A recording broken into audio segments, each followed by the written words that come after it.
大家好，我是老陈，继续聊我们的一组黄昏恋。今天想聊聊范儿的母亲珍珠。珍珠有高血压、高血糖，在2013年中风。中风的时候已经93岁。他中风是半壁中风，他左边半个身体就已经行动不方便，需要有人照顾。而那时候范儿还在学校里教书，他的儿子 Jesse 和儿媳妇 Kendra 和范儿生活在一起。范儿就叫他的儿媳妇到学校里去学护士的知识，希望他的儿媳妇能够照顾珍珠。之前他的儿子每个月给范儿200块钱作为房租，范儿就免了这200块钱，还出了到学校去读书的学费给看着到学校去学护士。看着在学校里学了护士以后，就回到家里照顾他的外祖母。珍珠脾气不是很好，过去就经常骂范儿的爸爸，所以范儿的爸爸也经常不在家里，不要和他相处。有一次他发觉厨房里搞得比较乱，他就骂了看着，看着非常的生气，把这个事情告诉了他的儿子。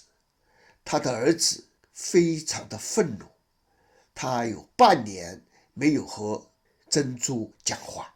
在那时候，看着就照顾他的中风的外祖母，从2013年一直照顾到2015年。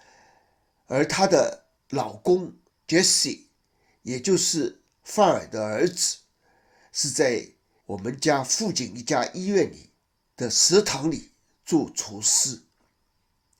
他不太喜欢康州，他认为康州的税太高了，他准备到南方去。有一个朋友介绍他到亚特兰大一个医院里食堂工作，所以在2015年圣诞节前后，他就和康姐离开了康州，到亚特兰大生活。这样一来，珍珠就没人照顾。就在这个时候，范儿就雇佣了一个杰美卡的黑人女人乔姐做护理。乔姐每天9点到3点到他们家里来照顾珍珠。到3点以后，范儿回家以后，乔姐就回家。晚上就有范儿照顾他的妈妈，包括礼拜六、礼拜天。这个对范儿来说是一个非常沉重的负担，因为他的妈妈小便、大便都不方便，从他的卧室到卫生间，他都需要有人帮忙扶起他到轮椅到卫生间。而他的妈妈体型很大，比较重，范儿有时候就没法扶起他到轮椅。每当他的妈妈掉在地上的时候，他就觉得要死，因为他妈妈体重很重，他扶不起他。他有时候就叫我去帮忙，就和他2个人一起把他妈妈从地上扶起来，坐到轮椅上，然后就推到卫生间。而乔姐这个杰米卡女子身材高大，一个人就可以把她妈妈从地上扶起来。所以有1-2次范儿甚至哭了，因为他扶不起他的妈妈，而他的妈妈睡在地上。他觉得没有办法，只能叫救命车。救命车来了以后，才帮他把珍珠扶起来。珍珠神志有一点不太清楚，又拒绝到养老院去，也叫 nursing house 去，不喜欢美国的养老院。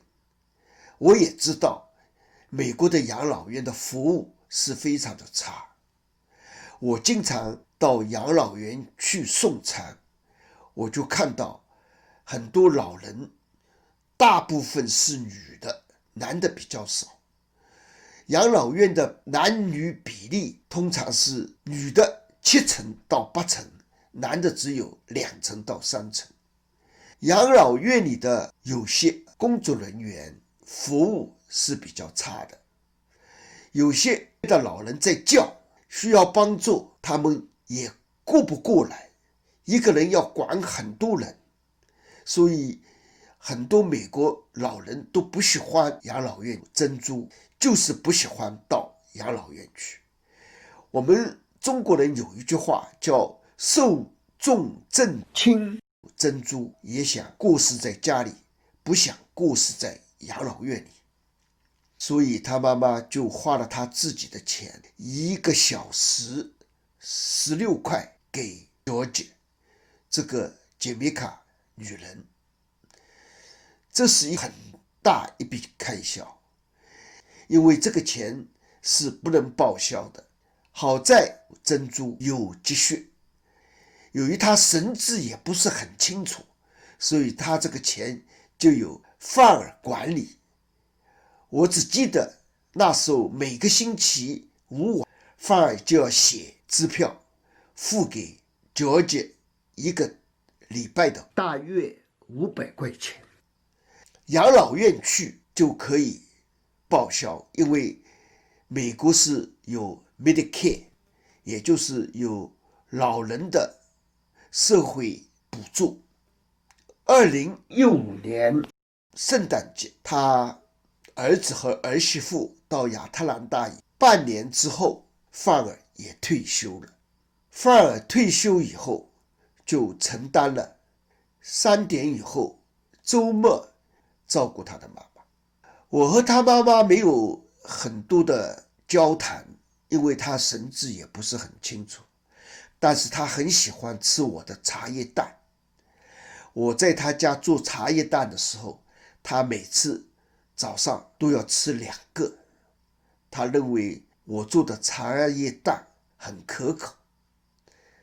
好了，今天我就和大家分享到这里，感谢收看。